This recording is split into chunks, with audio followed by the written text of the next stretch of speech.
Hi, I'm Billy Hollowell, and welcome to Pure Talk, a show brought to you by PureFlix.com.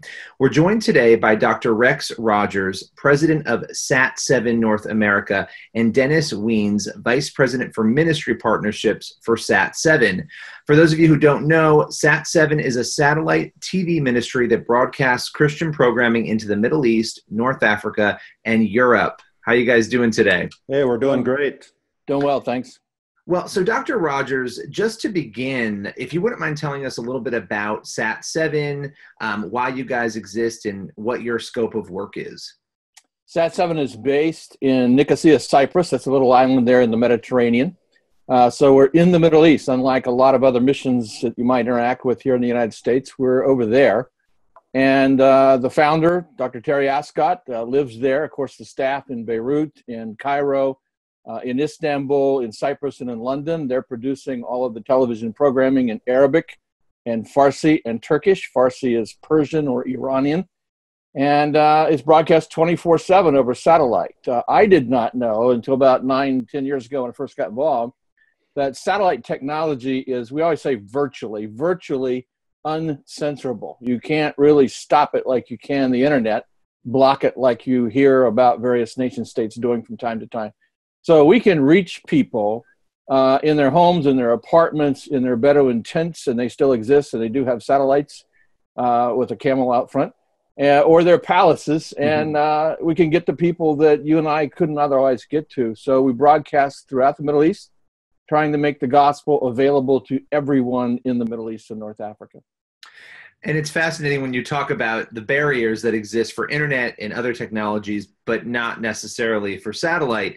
So Dennis, I wanted to ask you, because I think you guys have an interesting way of approaching how you spread the gospel. How does SAT-7 balance the tough laws and the social barriers that sometimes prevent the gospel from being proclaimed in certain countries? That's a great question. You know, when you think about SAT-7's 1,000 hours of broadcast a week, 80% of that content is produced in the Middle East with local Middle East Christians. So they understand the context in which they're producing these programs. And SAT-7 isn't, we want the church in the Middle East to make their claim to biblical Christianity in a culturally relevant and appropriate, positive way. We're non-confrontational. We don't do on-air comparisons. We're simply giving a platform for Christians to live their faith on screen in dramas, talk shows, very creative television across all the channels. But it's indigenous to the Middle East. It's local to the Middle East, and they're addressing their issues through their Christian worldview, biblical values. So it's a very, very positive model that's working well. And you guys are not underground, you're not in hiding, and you just sort of spoke about some of the ways you approach, which might be different from the ways maybe that others might approach in terms of not being confrontational.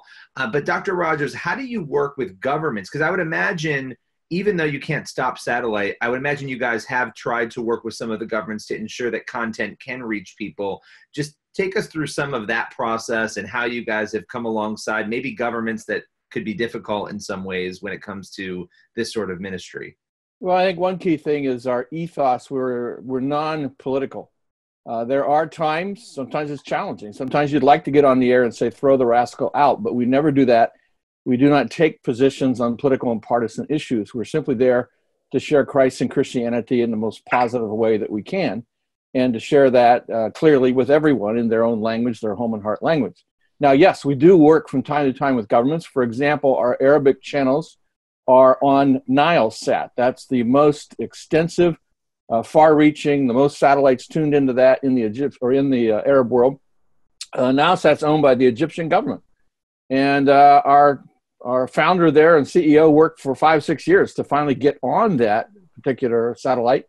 We got on it. We didn't know if we'd get bounced off as soon as someone got upset with our Christian message, but it never happened, and we're still there. We're on Turksat. We're the only Christian channel on Turksat. Now, Turksat is not owned by the Turkish government, but it's regulated by the Turkish government. We're the only Christian channel there for a nation of 78 million people that have very few other Christian resources. But the other satellites we work off of are commercially owned. They're out of Europe. Something called Hotbird, for example, is one of them. There are a lot of different investors. And the uplink agency or company with which we work is actually in Slovenia. So there was a day 20 years ago when they carried disc or carried VHS tapes from one place to another in order to get this done. And I first saw the archive. I got to tell you a story. I first saw the archive, and it was a stack of dusty VHS tapes. And I said, this is it? This is the archive? That's it. Well, now all that's online, thankfully, and protected and searchable and what have you. And of course, we communicate over the internet now when we send our programming to Slovenia, and then they uplink it, and it goes from there. So satellite allows us, I sometimes say, to bypass religion, rulers, and regimes and get right to the people who want to hear what we have to say. And we have a lot of people from different religious backgrounds than Christian who are listening and watching our programming. They may be seekers, they may not be, but they're there and they're watching on a regular basis. And I have to tell you both that the way you guys tell your story, the way the organization frames what you're doing is really powerful. Some of the videos that you've put out to actually advertise what SAT-7 does, a few of the stories are just very moving, and they really grab your attention because you're speaking to people who might not be hearing the gospel anywhere else, and you're doing it in an innovative way. So with that in mind, Dennis, what would you say some of the biggest challenges have been for SAT-7 in this process? I think one of the challenges is that the Western church, the American church, hasn't understand the ethos or broadcast philosophy of SAT-7 to come alongside a church that's already in the Middle East, come alongside that church in a collaborative partnership with SAT-7 to really give that church, capital C, access to broadcast media, web streaming, phone apps, And so I think one of our struggles is in North America to really cast vision for this vision we have to see a growing church across the Middle East that's confident in its faith and witness, to see a church across the Middle East and North Africa that's contributing to its culture and to its society. And we can do that by coming alongside in collaborative partnership with them. I would imagine it's difficult for people who live in a culture where it's easy to take it for granted, where faith is coming at us all the time, even though there's complaints about cultural secularization and all of that. When you're talking about the Middle East and other regions, it's a totally different world. So how do you guys communicate that difference in dynamic that you just spoke to a little bit? Well, we let the church in the Middle East, we let the Christians in the Middle East live on screen their Christian, their faith, their Christian values, and live this message of God's unconditional love, live this message of hope. And it's very, very attractive. This message of God, a God of love, is attractive in the Middle East today. And well, I'll start with you, Dr. Rogers, but I want both of you to answer this question. You just said you let these stories come alive, and I said earlier that I was really moved by some of the videos you've put out talking about what you do. Is there one story in particular, maybe there's more than one, for each of you that has had the most impact when it comes to seeing how SAT-7's work actually impacts people's lives? Well, I'll tell one story. It's one of my favorites, about a child, and this child emailed us, which first of all means he's literate. He's able to use email and write that way. And he'd been watching a favorite program, been on our programming for 20 years, called Bedtime Stories with Rita. Now, Rita is still involved. She's a leader, actually, CEO designate for SAT-7. And she gets on the programming on the set with all the little stuffed toys. It's a kid's set. She bounces the ponytails and she reads Bible stories. And it's very engaging for the little children in Arabic, for little children, for their parents, for their siblings, for their grandparents. Everybody's watching this. But here's this child, and he writes back. And by the way, in the Middle East, they're very expressive, more emotive maybe than we are in the West at times, at least those of us in the North anyway. But as it goes, he writes, he says, I love bedtime stories with Rita. I love you, Rita. I love bedtime stories. I love you, Rita. He goes on like that.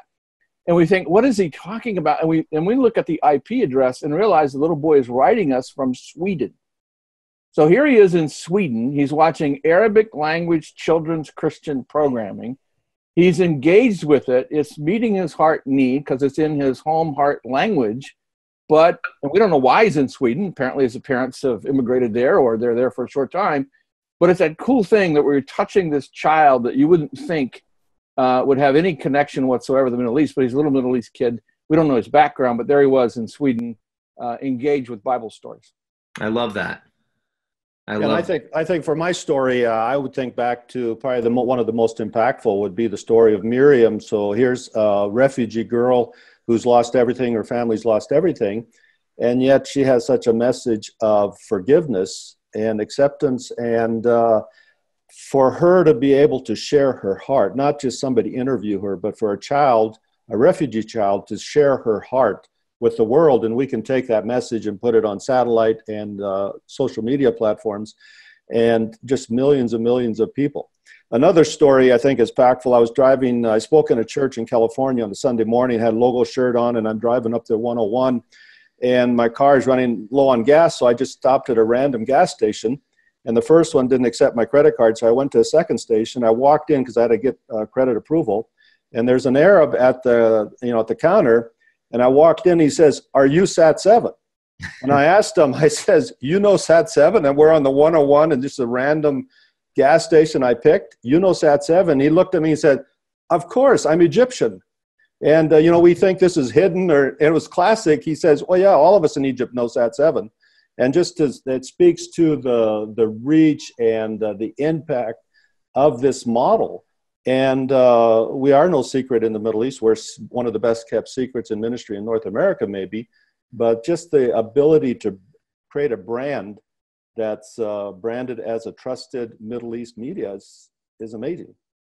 Yeah, well, and there are no coincidences, right? So that's pretty amazing. You pull off, and it's very random, and it's congested. And us from the Midwest getting off on a random gas station on the 101. A little nervous, but it was such a God encounter. And then he wanted to introduce me to his family, of course, and hospitality, because he knew he would have watched SAT-7. That also happened in a restaurant in Nashville. So it happens periodically to us. Wow, that's amazing. That's incredible. And it shows you the reach that you guys are having. That's got to feel good to actually see. I mean, you hear the stories, but to actually interact in person with those who have been aware and seen the work you're doing is a pretty incredible thing. Yeah, and these are stories that are unsolicited, they're random. And I was at a convention, Mary came up, she's so excited. I said, "You're so excited, what's up?" She said, "I was traveling in North Africa, and the families I was visiting were watching this Christian channel, SAT-7. They were so excited about it." And she didn't even know about it. As working with her church in America, she learned of it by visiting families that she knew, Arab, North African families, who were actually watching, and she came up and saw our logo and our sign and was so excited to tell us about her experience in North Africa. So we hear this all the time. One of the things, and you mentioned Miriam, and I wanted to go back to that because I remember when I was covering stories that was a story that came through and that I actually wrote about. And it really, again, for those who were not familiar with it, it was this little girl who forgave ISIS. She was asked on one of your programs about how she would respond or react, how she would treat ISIS. And she said that she would pray for them and forgive them. And that clip went viral. ABC News covered it. It was everywhere. Were either of you surprised by the reaction to that clip? Well, I think, yes. I mean, it was not only viral in the United States. We later learned it was translated into Mandarin and played in China. We know it was played in various Arab countries. It was on one of the major Lebanese secular news stations, coverage there. In fact, that station worked with Miriam a few months later and her family to connect her with her childhood friend that she had mentioned in that interview, and later brought those two little girls together when they were about 11 or 12 at that point. So, yeah, it was amazing. Another thing about that, for those people haven't seen it, and you can look it up on YouTube, Miriam and SAT-7, you'll find it, that interview, is that she sang at the end of it. And she sang a hymn that she had learned in her 10-year-old voice. She's got a beautiful voice and a beautiful little child. So everything came together in God's providence to just make that it's a tear-moving, tear-producing kind of flick, if you will, if you watch it. Amazing. You get tears in your eyes thinking about it. And she's gone on to, and her family are very faithful with the Lord there in refugee camp, and we've tried to stay in touch with her. But she's just one of thousands, millions even, of children who are in these refugee camps who are, in a sense, being forgotten. And if they're not educated and many of them are not in school or haven't been in school, or they can't go to school, or they don't know where their father is, or their brothers haven't heard from him in 5 years or 2 years or some such, or they know somebody's gone, the men of the family, and they're not in school. And if they're not in school and they're growing up and they're a 13-year-old young man, they are incredibly vulnerable to extremism, and that comes along and offers them clothing and money and status, if you will, and power with a gun, or as we say in professional circles, upward mobility if they have talent and they're tough and they're smart. I mean, there's all kinds of things there that suck them in, and that's a scary thing. And I hate to use the phrase time bomb, but in a sense it is, to reach those children in terms of the future of the Middle East. Well, last question for you, and we're going to wrap up here. I appreciate your time. Where do you see SAT-7 going in the next 5 years? Well, go ahead. Well, as you think about SAT-7, two priority goals for the ministry across all of our channels is we want to encourage, empower, and strengthen the church across the Middle East. And how can we do that?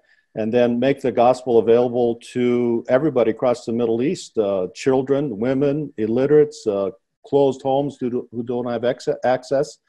And so look at different platforms of distribution, look at programming that's meeting needs of where people are.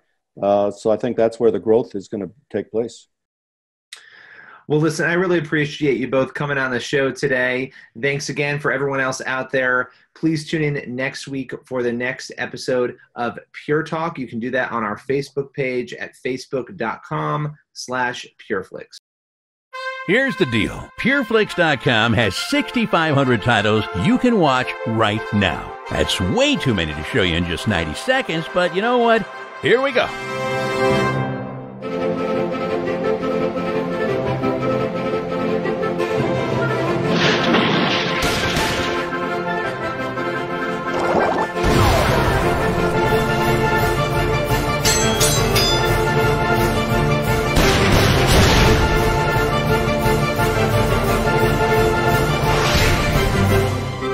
I am the man, you are the dog. I am talking to a dog. How many times do you know the directions to your house, but you listening to the phone?